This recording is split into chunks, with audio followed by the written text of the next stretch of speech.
જય શ્રી કૃષ્ણ, જય માતાજી, જય સ્વામિનારાયણ।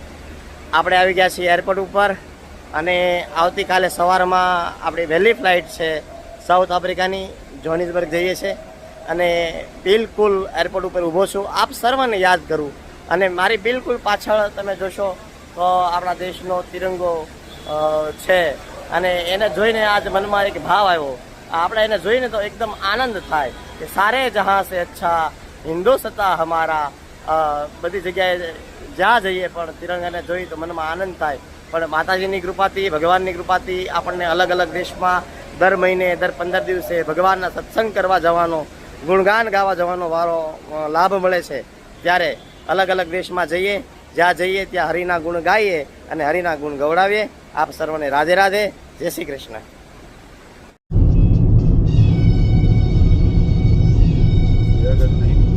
સાઉથ આફ્રિકા ખૂબ સુંદર એવું વેધર, જોઈએ તો એમ લાગે કે જાણે પ્રકૃતિ 16 કલાએ ખીલી ગઈ હોય અને વરસાદનું વાતાવરણ છે। ધીરે ધીરે વરસાદ આવે છે તથા ઠંડીની શરૂઆત પણ થાય છે।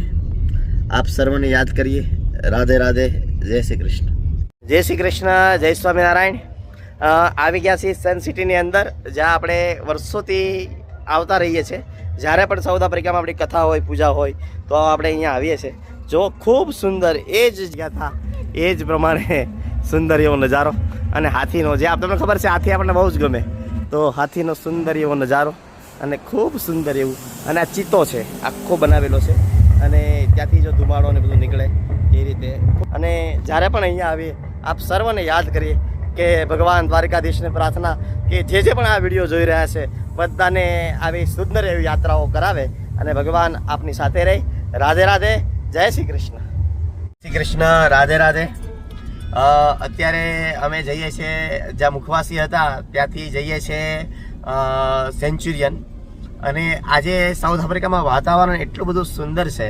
અમારા અમિતભાઈ અમને લઈને ત્યાં જાય છે, હું અને સાથે મહારાજ શ્રી છે, ગણપત મહારાજ। તમે જોજો વાતાવરણ કે જાણે કાશ્મીરમાં ચાલતા હોય અને ખીણો રસ્તો એટલો બધો જોરદાર છે કે કાશ્મીરમાં હોય અને વાદળો બધા નીચે આવી ગયા છે અને આ જો આખે આખું ખીણો। અને સાઉથ આફ્રિકા તો તમે બધા જાણો જ છો કે ખૂબ સુંદર એવું આખે આખું પ્રાકૃતિક વાતાવરણ છે અને એ પ્રાકૃતિક વાતાવરણનું સ્મરણ કરતા કરતા અમારે અમિતભાઈ અમને જલસા કરાવતા મોજ કરાવતા કહીએ તો પણ ચાલે અને સુંદર એવા અમે ગીતો સાંભળતા અને આપ સર્વને યાદ કરીએ। રાધે રાધે,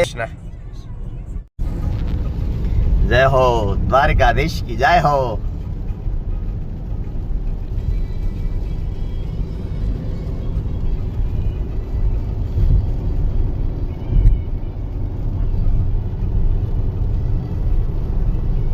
કૃષ્ણ નમસ્કાર। ગોલ્ડ રીફ સિટીમાં છીએ અને કેવી રીતે ગોલ્ડ નીકળે એની માટે માઇનની અંદર જઈએ છીએ હું અને મહારાજશ્રી, અને મહારાજશ્રી જય શ્રી કૃષ્ણ કરી દો। અને આ લાઇટ છે અને આ અમારો પહેરવેશ છે। હવે માઇન્સમાં જઈશું। જય Shri Krishna, Radhe Radhe. Cocoa pens that carry the rocks with their bare hands or using donkeys or mules. Okay, then in 1926 they introduced the mercury arc rectifier, which converts alternating currents to direct current, so AC to DC, and transmits power to the locomotive over there, which could pull up to 8 tons of rock at a time. So they named it the Good Man there because it brought so much relief to the miners. Okay, so we're about to go into the tunnel now. Please switch on your lights. Krishna gold માઇનમાં આવ્યા છીએ અને આ આખી તમે જુઓ મોટી જબર ગોલ્ડ માઇન છે અને આ અંદર ગોલ્ડ પહેલાં કેવી રીતે ગોલ્ડ રીફ સિટીની અંદર દાયરા છે આપણને યાદ કરીએ। એક્સપ્લોરન્સ છે કેવી રીતે ઉડાડી મૂકતા હતા બધું। Okay, so over here we've got our explosives. So this is TNT dynamite. At the bottom there, right at the bottom. આ ખાણમાંથી આવી રીતે અત્યારે અમે લેવલ 2 ઉપર છીએ અને લેવલ 57 આવે। આ તમે જુઓ આમાંથી ખાણમાંથી કાઢતા હતા સોનું, આવી રીતે અહીંયાથી આવે આમ જાય અને આમ ઉપર લઈ જાય આવી રીતે। તો અત્યારે અમે ખાણમાં છીએ, સોનાની ખાણું, આ સોનું છે બધું, અને ઉપર લઈ જાય અને ઉપર જવાનું। આ જો ખાણ જો આપણી લાઇટ જ્યાં સુધી જાય ત્યાં સુધી અંદર નીચે અંદર જઈ શકે અને અમે જઈએ છીએ જય Shri Krishna. Silent solution is dissolving the exposed gold particles.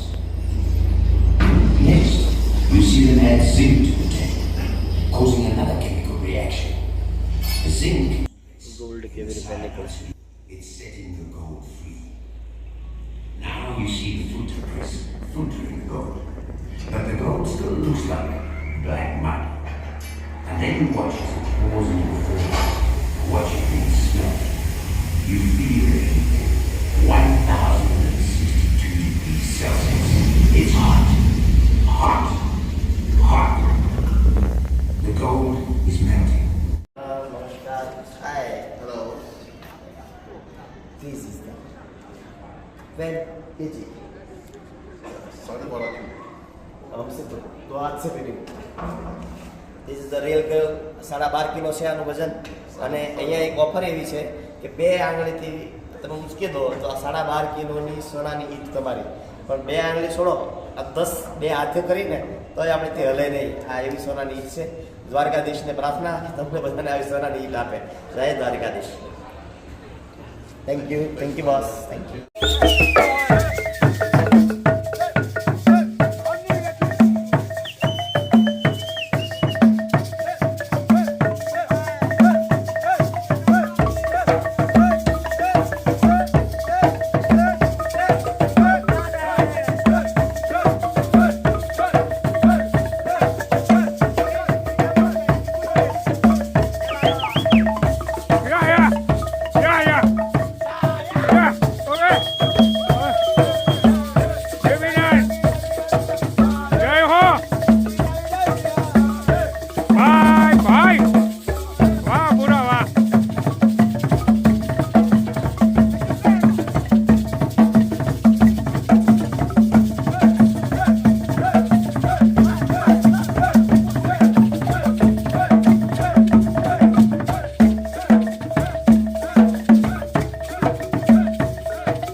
આજે આપણે આવ્યા છીએ જોનિસબર્ગની અંદર સાઉથ આફ્રિકામાં. ભગવાન સ્વામિનારાયણના કૃપાથી એમના આશીર્વાદથી આપણને અહીંયા આવવાનો મોકો મળ્યો.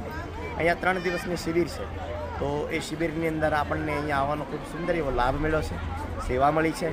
અને ભગવાનની કૃપાથી આપણે આખા વર્લ્ડની અંદર જેટલા પણ મંદિર છે બની શકે એટલા મેક્સિમમ ભગવાન સ્વામિનારાયણના મંદિરના આપણે દર્શન કર્યા છે. જેમ કે આપણે જોઈએ અમેરિકાનું રોબિન્સવિલનું મંદિર, ન્યૂજર્સીમાં આપણે સ્વામિનારાયણ ભગવાનની જ્યારે પ્રાણ પ્રતિષ્ઠા હતી ત્યારે આપણને પૂજાનો મોકો મળ્યો હતો. પછી લંડનના મંદિરની અંદર, સિડનીમાં જ્યાં મંદિર પછી આપણે જ્યાં અક્ષરધામ બને છે તો સિડનીમાં પણ આપણને મોકો મળ્યો. પેરિસની અંદર આપણે જવાના છીએ, અબુધાબીની અંદર આપણે જવાના છીએ. એટલે વર્લ્ડની ઓછામાં ઓછી 11 જેટલી કન્ટ્રી જે છે એની અંદર આપણે ભગવાન સ્વામિનારાયણ ભગવાનના મંદિરમાં પૂજા કરવાનો આપણને ખૂબ સુંદર એવો લાભ મળ્યો છે. તો ભગવાનની કૃપા આપ સર્વની ઉપર પણ બની રહે એવી મારે ભગવાન સ્વામિનારાયણને પ્રાર્થના. જય સ્વામિનારાયણ. જય સ્વામિનારાયણ. કેમ છો? આપણા પરમ મિત્ર એટલે કે વિરલભાઈ અહીંયા પધાર્યા છે. વિરલભાઈ મને ખૂબ સુંદર એવી માહિતી આપી કે હું તમને પણ આપવા માગું છું. વિરલભાઈ કહેશે. હવે આપણે આ વામનજી મહારાજ અમારા ખાસ મિત્ર, ખૂબ જૂના અને જાણીતા, ઘણા વર્ષો પછી અમને ખૂબ જ સુંદર રીતે એમનો દિવ્ય લાભ મળ્યો. હવે અમને મળ્યા અને મુખવાસી મંદિરમાં પણ ત્યાં આગળ ખૂબ જ સુંદર રીતે અમને મૂર્તિ પ્રતિષ્ઠા કરી અને ખૂબ સુંદર લાભ આપ્યો છે. અત્યારે અમારી 3 દિવસની શિબિર નોર્થ રાઇડિંગ જોનિસબર્ગમાં અત્યારે ચાલી રહી છે અને એ પણ અમને ત્યાં ખૂબ જ 3 દિવસનો સુંદર લાભ આપી રહ્યા છે. હવે આપણે જ્યાં અત્યારે આ નીલકંઠ મહારાજની મૂર્તિ જે છે એ મહંત સ્વામી મહારાજ એ આપણે અમને ભેટ આપી છે. હવે મહંત સ્વામી મહારાજે હમણાં તાજેતરમાં દિલ્હી અક્ષરધામમાં ખૂબ જ સુંદર રીતે દિવ્ય ભવ્ય 108 ફૂટની દિવ્ય ભવ્ય મૂર્તિ ત્યાં આગળ સ્થાપના કરી. હવે મહંત સ્વામી મહારાજ આપણને જણાવે છે કે સાતેવ ખંડમાં આપણને મહંત સ્વામી મહારાજ દિવ્ય ભવ્ય નીલકંઠ મહારાજની મૂર્તિના દર્શનનો લાભ આપણને આપશે. તો એમનો ખૂબ ખૂબ આભાર માનીએ મહંત સ્વામી મહારાજનો. સારો પ્રકારે આપણા જે ભગવાન મળ્યા છે એ દિવ્ય છે અને અલૌકિક છે. તો મહારાજ સ્વામી ભગવાન સ્વામિનારાયણ ભગવાનની જય. અમને ખૂબ સુંદર માહિતી આપી. વિરલભાઈ, આપનો ખૂબ ખૂબ આભાર. જય સ્વામિનારાયણ. જય સ્વામિનારાયણ.